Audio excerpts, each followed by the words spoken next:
നിങ്ങളുടെ ഇഷ്ട പരമ്പരകൾ എക്സ്ക്ലൂസീവായി സൺ നെക്സ്റ്റ് ആപ്പിലൂടെ തികച്ചും ഫ്രീ ആയി. ഇപ്പോഴേ ആപ്പ് ഡൗൺലോഡ് ചെയ്യൂ.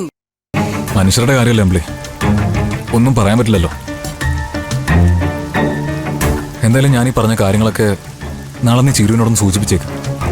ഇതിനുമായി ബന്ധപ്പെട്ട കാര്യങ്ങളല്ലേ, അതവൾ അറിഞ്ഞിരിക്കണമല്ലോ. ശരി കേട്ടാ. എനിക്കിത്ര മതി അമ്പിളി, നീ കൊണ്ടുപോയിക്കോ. വേണേ നീ കഴിച്ചോ. കുറച്ചുകൂടെ കുടിക്ക്. വേണ്ട, നീ മുമ്പ് മോളെ കൊണ്ട് റൂമിൽ കൊണ്ട് കിടത്തിക്കോ.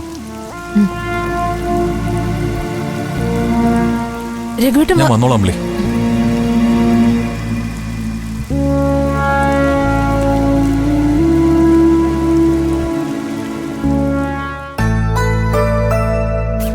അനുപമ പോയിട്ട് ഇങ്ങോട്ട് തന്നെ തിരിച്ചു വരുമോ, അതോ ഇന്ദ്രന്റെ വീട്ടിൽ നിൽക്കോ?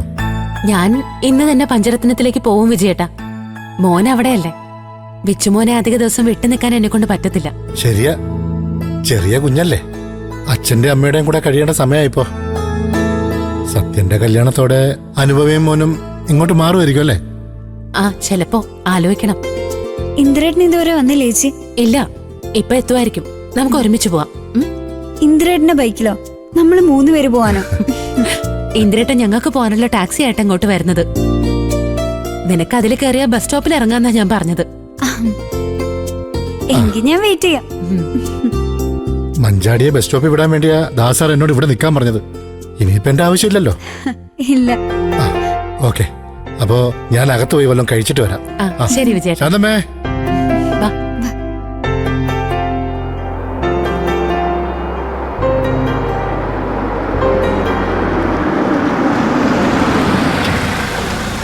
മഞ്ചാടി, ദാ ഇന്ദ്രേട്ടൻ വണ്ടിയും കൊണ്ട് വന്നു.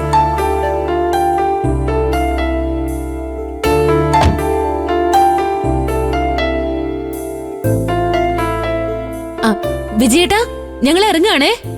ശരി ശരി, ആയിക്കോട്ടെ മോളെ. ശാന്തേച്ചി, ഞാൻ ചേച്ചിയുടെ പോവാണേ. മോളെ. അല്ല, ദാസങ്ങളിവിടെ ഇല്ലാനു, ഒന്ന് കണ്ടിട്ട് പോവാം. അങ്കിൾ ഇവിടെ ഇല്ല ഇന്ദ്രേട്ടാ, അച്ഛന്റെ അടുത്തേക്ക് പോയിരിക്കാം. അല്ല, എന്തു പറ്റി പെട്ടെന്ന്? ഒന്നുമില്ല, രഘുവേട്ടൻ വിളിച്ചിരുന്നു. ദയയുടെ കാര്യത്തിൽ അച്ഛൻ വലിയ സങ്കടത്തിലാ. ദാസങ്ങൾ പോയി സംസാരിച്ച അച്ഛനൊരു സമാധാനാവും. എന്നാ നമുക്ക് പോവാം അല്ലേ? ബസ് സ്റ്റോപ്പ് വരെ ഞാനുണ്ട് ഇന്ദ്രേട്ടാ. എന്തിനാ ബസ് സ്റ്റോപ്പ് വരെ ആകുന്നേ? മഞ്ചാടിയെ കോളേജിൽ വിട്ടിട്ടേ ഞങ്ങൾ പോകുന്നുള്ളൂ. അയ്യോ, അത് വേണ്ടേ. രണ്ടും 2 റൂട്ടല്ലേ. ഞാൻ ബസ്സിന് പോയിക്കോളാം. വാ.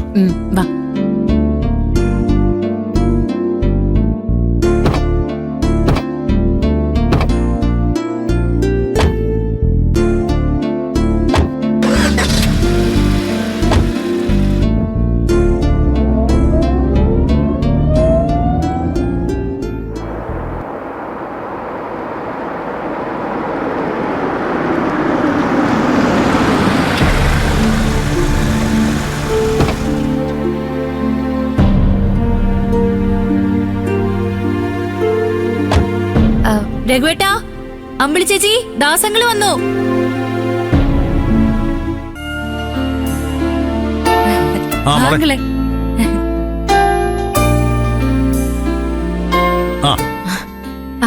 അങ്കിളെ വരൂ. അണ്ണൻ ഇതുവരെ മുറിയിൽ നിന്ന് ഇറങ്ങിയില്ലേ? ഇല്ലങ്ങളെ. രാവിലെ ഒരു ഗ്ലാസ് ചായ കൊടുത്തപ്പോ കുറച്ചു കുടിച്ചു, പിന്നെ ഒന്നും വേണ്ടാന്ന് പറഞ്ഞു. ഓ, ദയോ? അവൾക്ക് അച്ഛനോട് ദേഷ്യമുണ്ടെന്നല്ലാതെ വേറെ പ്രശ്നമൊന്നുമില്ല അങ്കിൾ. ശരി, ഞാൻ ആദ്യം അണ്ണനൊന്ന് കാണട്ടെ. നിങ്ങൾ ടെൻഷനൊന്നും ആവണ്ട. ഈ ദാസ് പറഞ്ഞ മറന്ന് വിഷമമൊന്നും അണ്ണനില്ല. ഓക്കെ.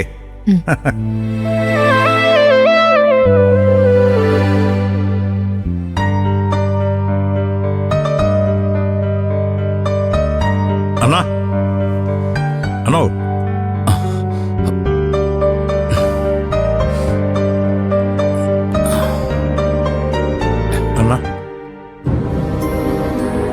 എന്താ ദാസ് രാവിലെ തന്നെ? നമ്മുടെ രഘു എന്നെ വിളിച്ച് പറഞ്ഞിട്ട് വന്നത്. ഇന്നലത്തെ ആ സംഭവത്തിന് ശേഷം അണ്ണൻ ആരോടും സംസാരിക്കാതെയും ഭക്ഷണം കഴിക്കാതെയൊക്കെ ഇരുന്ന പിള്ളേർക്ക് ടെൻഷൻ ആവൂലെന്നാ. എനിക്ക് ആരോടും ഒന്നും പറയാനില്ല ദാസ്. എന്റെ ചിന്തകളും തീരുമാനങ്ങളും ഒക്കെ പാളിപ്പോകുന്നത് പോലെ തോന്നുക. അപ്പൊ പിന്നെ ഞാൻ എന്നിലേക്ക് തന്നെ ഒതുങ്ങുന്നതല്ലേ നല്ലത്? മക്കളോടുള്ള സ്നേഹം ഒരു ഫിലോസഫിയിലും പെടുത്താതെ അണ്ണൻ പച്ചയായിട്ട് പ്രകടിപ്പിക്കുന്നതാണ് ഞാൻ ഇതുവരെ കണ്ടിട്ടുള്ളത്. ഇനിയും അങ്ങനെ തന്നെ പോരെ. അല്ലാതെ വെറുതെ ഫിലോസഫി പറഞ്ഞ് ഒളിച്ചിരിക്കാനൊന്നും അണ്ണനെ കൊണ്ട് പറ്റുമോ? ആ ദാ കണ്ടില്ലേ, അച്ഛൻ മിണ്ടാതായപ്പോ ഈ വീടിന്റെ ജീവൻ തന്നെ നിലച്ചു പോയിന്നാ ഇവര് പറയുന്നേ. ദയപ്പോ എന്തോ സാഹചര്യത്തില് അങ്ങനെ ആയിപ്പോയെന്ന് കരുതി. ബാക്കിയുള്ളവർ എന്ത് പഴച്ചെന്നാ? എനിക്ക് മക്കളെല്ലാവരും ഒരുപോലെയല്ലേ ദാസ്? ഒരാളെ ഓർത്ത് വേദനിക്കുമ്പോൾ വേറൊരാളെ ഓർത്ത് ചിരിക്കാൻ എനിക്ക് വയ്യ. അമ്മാവന്റെ വിഷമം ഞങ്ങൾക്ക് മനസ്സിലാവും. ദേശവരുടെ വീട്ടിൽ പോയി ആരും അറിയാതെ പണം എടുത്തത് വലിയ തെറ്റ് തന്നെയാ. ആ തെറ്റവള് തിരുത്തണമെന്ന് ആഗ്രഹത്തോടെ തന്നെയല്ലേ അമ്മാൻ ദയ അവിടെ നിന്ന് കൂട്ടിക്കൊണ്ടുപോയെ? അതെ, പക്ഷേ പോലീസ് അവളെ കൊണ്ടുപോകുമ്പോ എനിക്ക് നോക്കി നിൽക്കേണ്ടി വന്നില്ലേ? അത് എന്റെ വലിയൊരു പരാജയമായി പോയി. ദയ ചെയ്ത പ്രവർത്തിക്ക് ഒരു കണക്കിന് അത്രയെങ്കിലും അവൾ അനുഭവിക്കണ്ടേ? ഒരു തെറ്റും ചെയ്യാതെ ആ അഭിജിത്ത് എന്ന പയ്യൻ എന്തൊക്കെ അനുഭവിച്ചെന്ന് അണ്ണനറിയാമോ? അതിന്റെ കാരണക്കാരി ദയല്ലേ? അതൊക്കെ ശരിയാ. പക്ഷേ ഞാൻ അവൾക്കൊരു വാക്ക് കൊടുത്തിരുന്നു, പോലീസിന് അവളെ വിട്ടുകൊടുക്കില്ല എന്ന്. ആ വാക്ക് എനിക്ക് പാലിക്കാൻ പറ്റില്ല. പോലീസ് സ്റ്റേഷൻ വരെ കൊണ്ടുപോയതല്ലേ ഉള്ളൂ അച്ഛ. അവളെ ജയിലിൽ അടച്ചതൊന്നുമില്ലല്ലോ. അതെ അച്ഛ, ഇത് അവൾക്ക് ദൈവമായിട്ട് കൊടുത്തൊരു വാണിംഗം. അതുകൊണ്ട് അച്ഛൻ അത് തടയാൻ പറ്റാതിരുന്നത്. അമ്മാവനെ സമയത്തൊന്നും ചെയ്യാൻ കഴിഞ്ഞില്ലെങ്കിലും അമ്മാവന് വേണ്ടി ഞാനും ദാസങ്ങളും ദയ ഒരു പോറൽ പോലും ഏൽപ്പിക്കാതെ ഇങ്ങ് എത്തിച്ചില്ലേ? അതെ, അതാണെന്ന മനുഷ്യ മനസ്സുകൾ തമ്മിലുള്ളൊരു ഐക്യം. എന്തൊക്കെ പരീക്ഷണങ്ങൾ ഉണ്ടായാലും അവസാന നിമിഷമെങ്കിലും നമ്മൾ അതിനെയൊക്കെ അതിജീവിച്ചു വരുന്നത് മനസ്സിൽ കുറേയൊക്കെ നന്മയുള്ളതുകൊണ്ട് മാത്രം അല്ലേ? ആ മനസ്സ് ഇങ്ങനെ മൂടിക്കെട്ടി വയ്ക്കാനുള്ളതല്ല അണ്ണ എഴുന്നേറ്റത്. എനിക്കാണെങ്കിൽ നല്ല വിശപ്പുണ്ട്, ഒന്നും കഴിച്ചിട്ടില്ല. മോളെ ബ്രേക്ക്ഫാസ്റ്റ് കാണുമല്ലോ ഇവിടെ?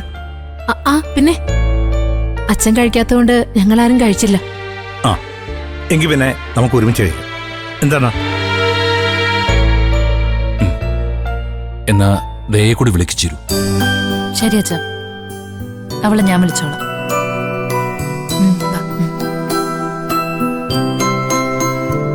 രഘു, ദയമോള് ദേഷ്യത്തിൽ എന്തെങ്കിലും പറഞ്ഞാലും നിങ്ങളത് കാര്യമാക്കണ്ട. പോലീസ് സ്റ്റേഷനിൽ കയറേണ്ടി വന്നതിന്റെ വിഷമം എന്തായാലും അവളുടെ മനസ്സിലുണ്ടാവും. അതങ്ങനെ മാറട്ടെ.